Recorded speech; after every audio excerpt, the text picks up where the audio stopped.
Les projecteurs tapent à la verticale. Le tapis rouge est déroulé. Notre invité a un CV exceptionnel. C'est l'heure du Buzz spécial Festival du cinéma américain de Deauville. Merci Philippe Labro d'avoir accepté notre invitation. On est ravis, je vous l'ai déjà dit, mais c'est sincère. Pour cette pastille, j'aimerais qu'on revienne ensemble sur vos plus belles anecdotes, vos souvenirs les plus marquants, liés à Deauville bien sûr. Et on va commencer par le commencement, en parlant de la triplette de Deauville, André Halimi, Lionel Chouchant, Michel Dornano. Qu'est-ce que ces trois noms vous évoquent rapidement ? Des gens voilà. Qui avaient l'intelligence de leur vision. C'est-à-dire que c'est un choix compliqué quand même, ce festival américain. On n'est pas sûr que ça va marcher. Et eux, ils ont vu que ça allait marcher. Ils ont compris qu'il y avait là-bas un trésor à Hollywood. De gens, d'images, de patrimoine, de propositions possibles. C'était des pros. Michel Dornano était un très grand maire. Suivi ensuite par sa femme, Anne. Aujourd'hui, il y a aussi un très bon maire, Deauville a beaucoup de chance, qui s'appelle Philippe Augier. Ok. Chouchant et Halimi, c'est des opérateurs. Ils ont à la base une culture journalistique, ou Chouchant dans la pub, Halimi dans le journalisme, qui fait qu'ils savent de quoi ils parlent. Ce sont des pros. Et ils envisagent ça comme une vraie entreprise. Alors au début, c'est difficile, il faut trouver des sponsors, c'est pas simple. Mais moi, j'ai un souvenir assez admiratif et respectueux parce qu'au départ, tout le monde se marrait. Enfin, pas tout le monde, mais tout ce qui était anti-américain. Et il y avait l'anti-américanisme à l'époque, très très violent, sur le cinéma. Pour partie de l'intelligentsia parisienne, le cinéma américain, c'était John Wayne qui faisait des films à la gloire de la guerre du Vietnam. Vous voyez. Donc tout ça... Ils ont compris qu'il y avait une lutte, qu'il fallait imposer cette culture américaine, et dans un cadre merveilleux, parce que c'est quand même un endroit de rêve. J'aimerais maintenant évoquer avec vous deux stars, deux femmes dont la beauté fulgurante fut captée en Technicolor dans des chefs-d'œuvre du cinéma. Ces stars, c'est Elizabeth Taylor, qui arrive à Deauville quelques années après, avec ses 270 kilos de bagages, et Cyd Charisse, actrice, danseuse. Ça vous évoque quoi ? Taylor, oui, c'est le mythe absolu.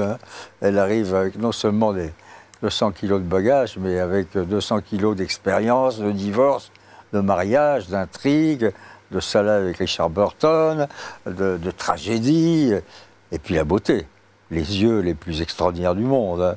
Donc on est là face à un monument.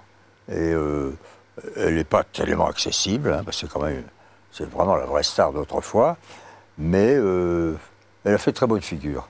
Et d'ailleurs, je crois qu'ils ont baptisé certaines suites de l'hôtel, d'un des hôtels, du nom d'Elizabeth Taylor. Ça aussi, c'est marrant à Deauville. Vous savez, ils ont mis des noms sur toutes les planches. Là. Bien sûr. Vous dites, elles n'arrivent pas au fait de leur beauté. Non. Mais elle garde quelque chose tout de même. Elle était toujours très belle. Mais elle a toujours été belle, parce qu'il y avait ce... Pour moi, Taylor, c'est le regard. C'est souvent ça, d'ailleurs. C'est dans les yeux que ça se passe. On vous consultait, je crois, pour les films choisis au festival. Vous avez fait des conférences de presse, la conférence de presse d'Eastwood. Vous avez présenté des acteurs, des metteurs en scène. William Wyler, qui est né en Alsace d'ailleurs, le réalisateur de Ben-Hur. Lee Marvin, qui était un peu euphorique, je crois, quand vous le croisez à Deauville, pour ne pas dire éthylique. Jack Nicholson, Douglas, Robert Mitchum, toutes ces stars, vous les voyez pendant 10 jours quand vous êtes à Deauville. Oui, vous les voyez pas en permanence. Vous les voyez pour les présentations. Vous préparez un peu avec eux la conférence de presse.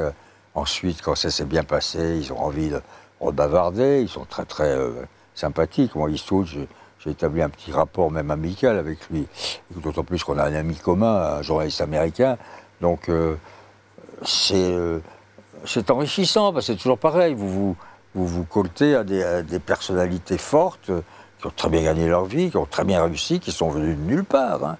Tout ça, ça démarre de nulle part. C'est sûr. Harrison Ford, dont vous parliez tout à l'heure, il était charpentier. Charpentier, c'est ça. Charpentier, bon.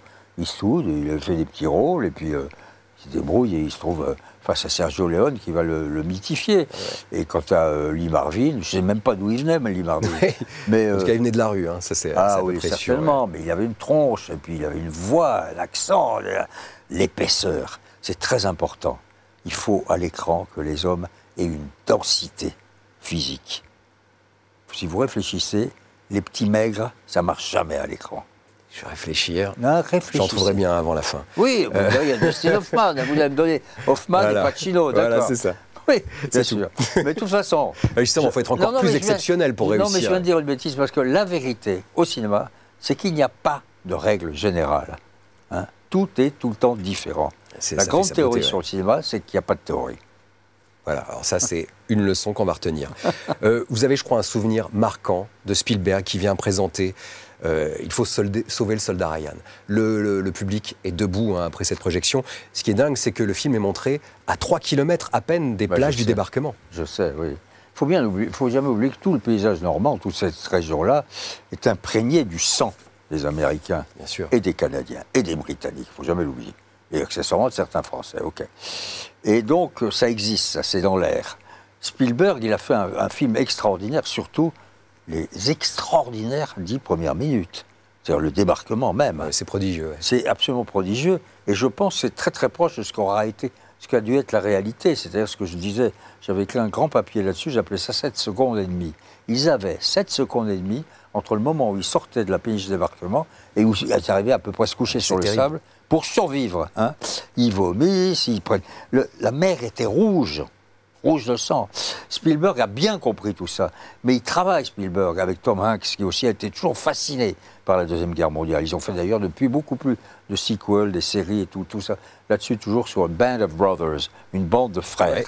Eh bien, ils ont été chercher tous les documents nécessaires, tous les accessoires nécessaires. C'est une reconstitution prodigieuse. Cela dit, le jour le plus long d'Ariel Zanuck, avec aussi une brigade de stars, hein, de John Wayne à Mitchum en passant par Henry Fonda, noir et blanc, mais c'était très bien aussi. Ouais, c'était fort film, aussi. Hein. Ouais. On n'avait pas la même technique, pas les mêmes effets spéciaux, mais c'était fort aussi. Ouais. Mais Spielberg, justement, hein, c'est un grand réalisateur. Et pour le coup, hein, même si effectivement le terme est un peu galvaudé, c'est un réalisateur star. De les avoir côtoyés comme ça, tous ces grands noms, est-ce que ça vous les a rendus plus mystérieux ou plus proches? En d'autres termes, les acteurs et les réalisateurs d'Hollywood sont-elles des femmes et des hommes comme les autres? On n'est jamais un homme ou une femme comme les autres. Personne ne se ressemble, non, cinéma ou autre. Quand vous êtes assis à côté de Spielberg un soir après une projection au Casino à Deauville, il est comme vous et moi, et on bavarde, il est content de répondre aux questions.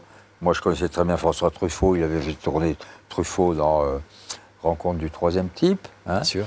Donc, on s'est mis à parler du cinéma français, il était très, très, très féru sur le cinéma français. Un mec simple, cordial, tout à fait ouvert. Tout dépend des circonstances. Hein. Là, vous n'êtes pas en journaliste, vous êtes en participant au festival, ayant vous-même un petit peu travaillé la question. Moi, je ne me mets jamais en avant le fait que je suis moi-même metteur en scène.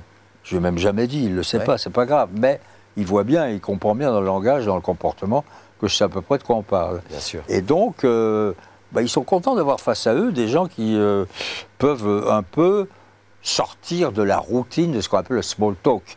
C'est la petite conversation anodine. Alors, on va pouvoir parler un petit peu de technique, un petit peu mise en scène. Mais quand même, je vais retenir une chose pour conclure ce buzz. Personne n'est comme les autres. Et ça, c'est et voilà. Et ça, c'est important.